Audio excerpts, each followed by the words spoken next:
Kelso. 4 years old. 2 times winner na to. Medyo nasugatan yung paa. Dahil yung sugahan ay may bato. Alam niyo ako para pagka kasi hindi nilagay ng sapin, magagasgas yung paa. So hindi siya gagaling. Pag may ganyan, hindi madudumihan yung sugat niya. Malaki yung chance yung gumagano. 4 years old. Red Kelso. Ayan. Laki. Pagdarami siya. Pinagpapanong ko ilaban.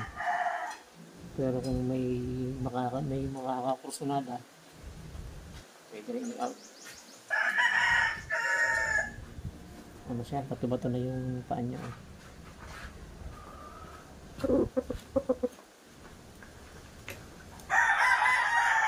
Two times winner, halos bahagya-bahagya lang ito masugatan. Mabilis kasi saka shooter, walang palong sinasayang.